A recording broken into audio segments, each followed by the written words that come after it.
यही मास चल रहा है, दामोदर मास, जिसको हम कार्तिक मास कहते हैं। इसी मास की घटना है। इसका नाम दामोदर मास क्यों पड़ा? अब वही कथा, ये दामोदर लीला है, ध्यान से सुनो। ठाकुर जी आज सवेरे सवेरे उठे, 3.5 वर्ष के हैं। कितने बड़े? 3.5 वर्ष के। ठाकुर जी उठे, पलना से जैसे ही उठे, जोड़ते अपनी आंख मीड़ी, सोई जगन्नाथ भगवान की तरह पूरा काजर फैल गो ठाकुर जी को। घुंघराले केश नेक बिखर रहे हैं, मोर पिछ अपने कंठ में धारण कर रखा है, अपने अपने शीश पर धारण कर रखा है। सुबह उठते ही बालक को कोई नहीं चाहिए, अपनी मैया चाहिए। ठाकुर जी को सबने गोद दी कि हमारे पास आ जा। नहीं, मैया कहाँ है? मैया पास जाऊंगो, मैया पास जाऊंगो। यशोदा मैया दही बिलो रही है, और इतने में ठाकुर, कितनी सुंदर लीला है देखो। ठाकुर जी गए और ऐसे दही बिलोती भाई यशोदा मैया के दोनों भुजान के नीचे से भीतर आए और सामने आके मैया के आगे खड़े है गए। आंखन को काजर फैल गयो है, सो के उठे, आंख भी खुले ही नहीं रही हैं, केश पूरे घुंघराले मुख पर आ रहे हैं ठाकुर जी के। और मैया से कह रहे, मैया जे बता, तो को दूध ज्यादा प्यारो है कि तेरो पूत प्यारो है, बता। मैया बोली, लाला तू भी सवेरे सवेरे उठ के कैसी बात न करो करे, चल हट जा, मुझको दही बिलोन दे। ना है मैया, पहले बता तू को दूध प्यारो कि पूत? मैया बोली, मोए तो मेरो पूत प्यारो है, दूध काहे को प्यारो होगो? अच्छा मैया, तो फिर एक काम कर, मैं तो बहुत प्यारो लगूं ना? बोले हाँ। अपनी गोद में लिटाए के मुंह को अपना दूध पिवाए दे। मैया, मुंह को बहुत जोर की भूख लगी है, मुंह को दूध पिवाए दे। यशोदा मैया तुरंत ठाकुर जी को अपनी गोद में लिया, और मैया को ठाकुर जी दूध पी रहे हैं और मैया दही भी बिलोती जा रही है। कैसी सुंदर छवि है बंधुओं। आप सबको शायद विश्वास ना हो, पर एक ऐसी लीला आती है कि जब ठाकुर जी व्रत छोड़ के चले गए और 100 वर्ष बाद यशोदा मैया से मिले कुरुक्षेत्र में, तो जैसे ही ठाकुर जी ने यशोदा मैया को देखा, ठाकुर जी रोने लगे। और उस समय की बात है जब ठाकुर जी के नाती भी हो चुके हैं, नातियों के ब्याह भी हो चुके हैं, मतलब ठाकुर जी पर बाबा बन चुके हैं। लेकिन ठाकुर जी पर कभी काल का प्रभाव नहीं होता, ठाकुर जी सदा 16 वर्ष के ही रहते हैं। तो यशोदा मैया की आयु कितनी होगी, अनुमान लगाओ। उस काल में ठाकुर जी यशोदा मैया की गोद में लेट जाते हैं और कहते हैं, मैया दूध पिया। और मैया दूध पिवाती है ठाकुर जी को। यशोदा मैया और श्री कृष्ण के प्रेम का वर्णन बहुत सहजता से हम कर देते हैं व्यास मंच से, पर यह इतना सहज है नहीं, अद्भुत है।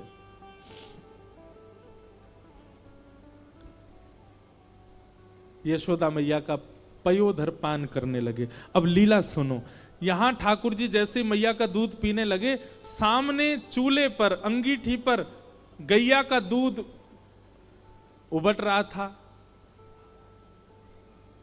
वहां दूर अंगीठी पर रखे भय दूध ने मन में विचार किया कि अब ठाकुर जी मेरा सेवन नहीं करेंगे, यशोदा मैया का दुग्धपान करके अपनी अपनी क्षुधा निवृत्त करेंगे, और मेरा भोग नहीं लगाएंगे ठाकुर जी। तो उसने विचार किया कि आज जब ठाकुर जी ही मेरा भोग नहीं लगाएंगे तो मैं जीवित रह के क्या करूं। तो संपूर्ण दूध उबल करके, उफन करके बाहर आने लगा, स्वयं को जलाने लगा, नष्ट करने लगा। यशोदा मैया यहां दही बिलो रही, और मैया ने जैसे ही देखी कि दूर दूध उफन करके बाहर आ रहे हो, सो मैया ने विचार किया, अरे ये तो सवरो दूध जर जाएगा। तुरंत मैया ने गोद में बैठे ठाकुर जी को नीचे पटका, दूध संभालने चली गई। ठाकुर जी खड़े है गए। अब ही मैंने पूछी तो को दूध प्यारो कि पूत? तो बोली पूत प्यारो, और बाद दूध के पास भाज गई मैया।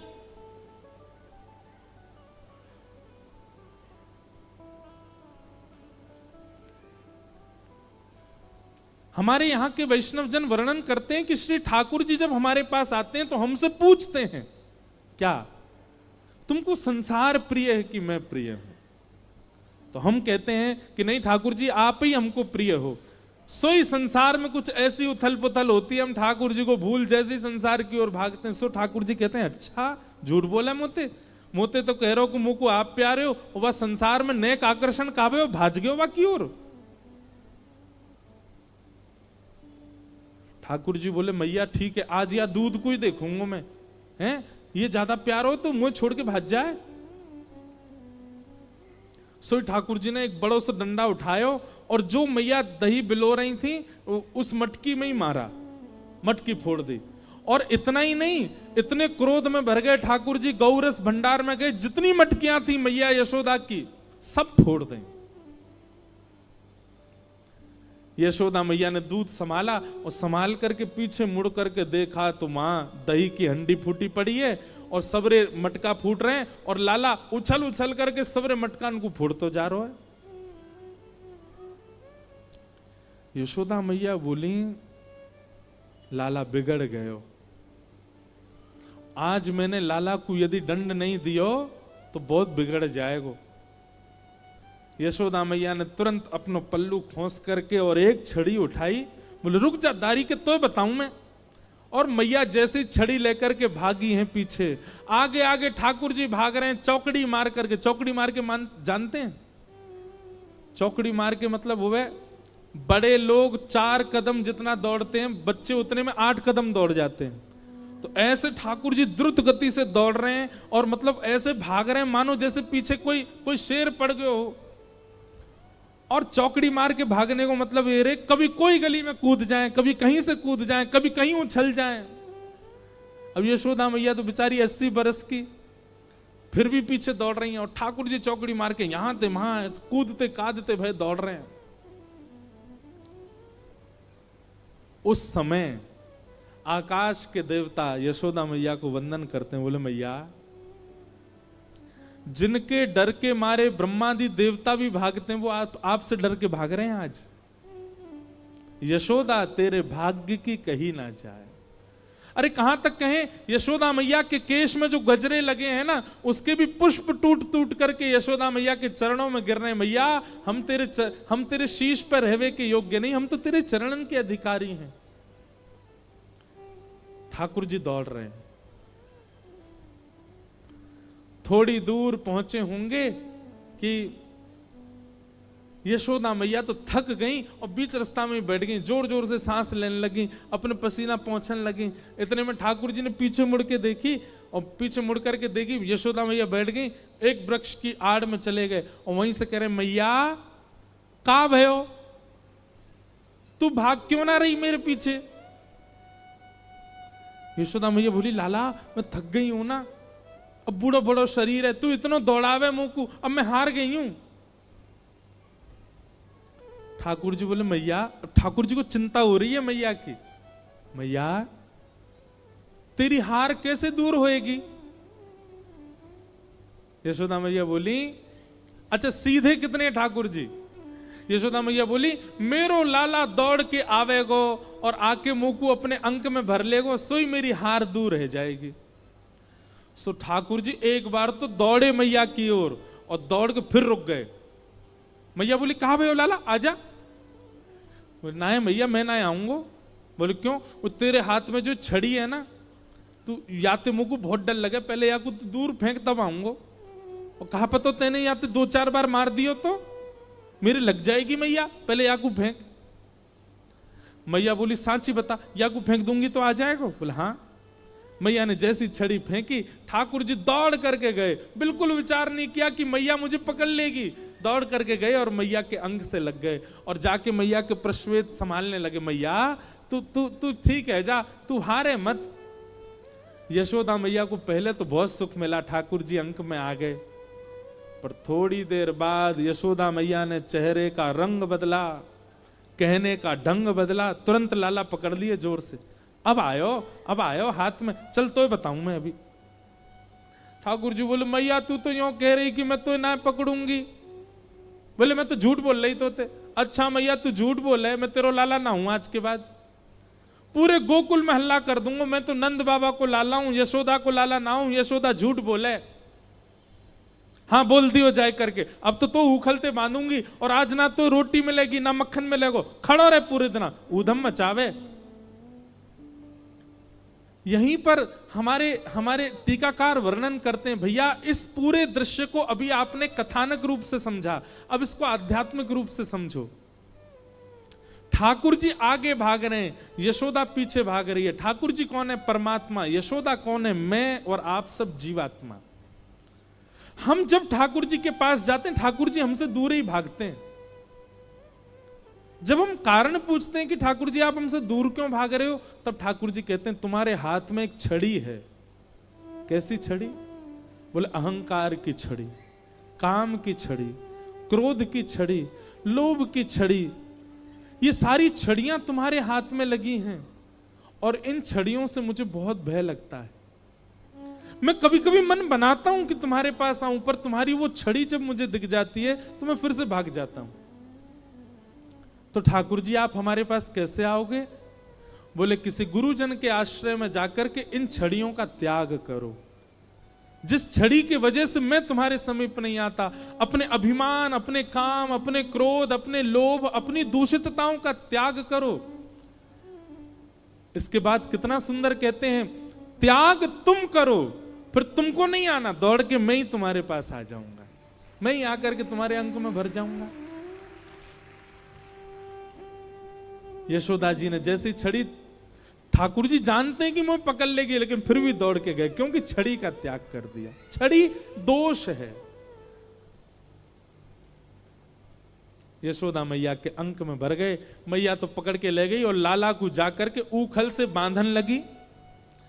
जैसे ही रस्सी ला करके मैया ने ऊखल से लाला के पेट में बांधनी चाहिए, सोई रस्सी छोटी पड़ गई। मैया बोली रस्सी छोटी कैसे पड़ गई? मैया गई और बड़ी रस्सी लेकर के आई, बोले हाँ अब याते बंध जाएगा। मैया ने जैसी ऊखल में लेकर के और जैसे ही ठाकुर जी को, ये छोटी पड़ गई। क्यों? तो कहते हैं दाम का मतलब होता है रस्सी और उदर का मतलब होता है पेट। ठाकुर जी सारी रस्सी को अपने पेट में भरते जा रहे हैं, इसीलिए उनका नाम पड़ गया दामोदर। भगवान मानो ये संकेत कर रहे हैं मुझे कोई नहीं बांध सकता, मैं किसी के बंधन में नहीं आ सकता, ब्रह्मांड में किसी की ताकत नहीं जो मुझे बांध दे। जितने भी पाश हैं, जितने भी बंधन हैं, सब मेरे उदर के अंदर हैं, मुझे कोई नहीं बांध सकता। यशोदा मैया ने सबरी गौशाला की रस्सी इकट्ठी करके एक तो एक बांध दी। अब तो बंधेगो, लेकिन अब के भी जब बांधा तो रस्सी फिर छोटी पड़ गई। यशोदा मैया एक क्षण आश्चर्यचकित होकर के ठाकुर जी की ओर देखने लगी। इतनी बड़ी रस्सी लेके आई, ये छोटी कैसे पड़ गई? और यशोदा मैया के चित्त में अचानक भाव उत्पन्न होने लगा। गर्गाचार्य जी कह के गए थे नारायण समो गुण, पर कहीं नारायण ही तो नहीं है, क्योंकि परमात्मा ही किसी बंधन में नहीं आ सकता। सामने खड़े भगवान ने जैसे ही देखा कि मैया मोकू भगवान मान रही है, सोई ठाकुर जी ने कही मैया और कितनी जोर से बांधेगी, देख मैं तो बंध गो। तभी मैया देखती है कि वो रस्सी पूरी बंध गई और गांठ लग गई ठाकुर जी को, बंध गए ठाकुर जी। कहने का अभिप्राय क्या है? ठाकुर जी को कोई नहीं बांध सकता। ठाकुर जी यदि आपसे प्रेम करके आपके संग रह रहे हैं, इसका मतलब आपकी प्रीति से नहीं बंधे हैं, स्वयं ठाकुर जी बंधे हैं आपसे। वो आपसे प्रेम करते हैं इसलिए आपके पास रह रहे हैं। आप में सामर्थ्य नहीं, आप कैसे भी ठाकुर जी को अपने पास रखो। वृंदावन के प्रति स्नेह, अपने ठाकुर जी के प्रति स्नेह, कथा के प्रति स्नेह चित्त में प्रकट आपकी भावना से नहीं हो सकता है, ठाकुर जी के चाहने से ही आपके चित्त में प्रेम होता है। क्योंकि ठाकुर जी किसी बंधन में नहीं आ सकते, ठाकुर जी किसी प्रेम पाश में नहीं बंध सकते। इसीलिए इस मास को दामोदर मास कहते हैं।